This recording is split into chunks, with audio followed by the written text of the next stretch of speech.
1 Corinthians chapter 10.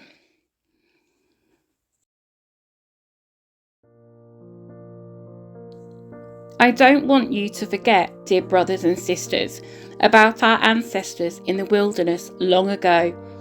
All of them were guided by a cloud that moved ahead of them, and all of them walked through the sea on dry ground. In the cloud and in the sea, all of them were baptized as followers of Moses. All of them ate the same spiritual food, and all of them drank the same spiritual water, for they drank from the spiritual rock that travelled with them, and that rock was Christ. Yet God was not pleased with most of them, and their bodies were scattered in the wilderness.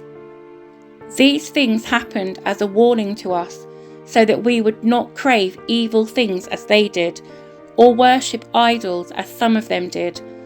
As the scriptures say, the people celebrated with feasting and drinking, and they indulged in pagan revelry. And we must not engage in sexual immorality, as some of them did, causing 23,000 of them to die in one day. Nor should we put Christ to the test, as some of them did, and then died from snake bites. And don't grumble, as some of them did, and then were destroyed by the angel of death. These things happened to them as examples for us. They were written down to warn us who live at the end of the age. If you think you are standing strong, be careful not to fall. The temptations in your life are no different from what others experience, and God is faithful. He will not allow the temptation to be more than you can stand. When you are tempted, He will show you a way out so that you can endure. So, my dear friends, flee from the worship of idols. You are reasonable people. Decide for yourselves if what I am saying is true. When we bless the cup at the Lord's table, aren't we sharing in the blood of Christ? And when we break the bread, aren't we sharing in the body of Christ? And though we are many, we all eat from one loaf of bread, showing that we are one body. Think about the people of Israel. Weren't they united by eating the sacrifices at the altar? What am I trying to say? Am I saying that food offered to idols has some significance, or that idols are real gods? No, not at all. I am saying that these sacrifices are offered to demons, not to God. And I don't want you to participate with demons. You cannot drink from the cup of the Lord and from the cup of demons too. You cannot eat at the Lord's table and at the table of demons too. What? Do we dare to rouse the Lord's jealousy? Do you think we are stronger than He is? You say, I am allowed to do anything, but not everything is good for you.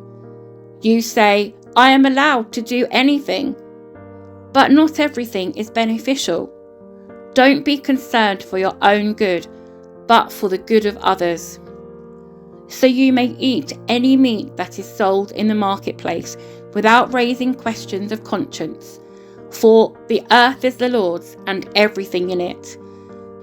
If someone who isn't a believer asks you home for dinner, accept the invitation if you want to. Eat whatever is offered to you without raising questions of conscience. But suppose someone tells you, this meat was offered to an idol. Don't eat it, out of consideration for the conscience of the one who told you. It might not be a matter of conscience for you, but it is for the other person. For why should my freedom be limited by what someone else thinks? If I can thank God for the food and enjoy it, why should I be condemned for eating it? So whether you eat or drink, or whatever you do it all for the glory of God. Don't give offence to Jews or Gentiles, or the church of God. I too try to please everyone in everything I do. I don't just do what is best for me, I do what is best for others, so that many may be saved.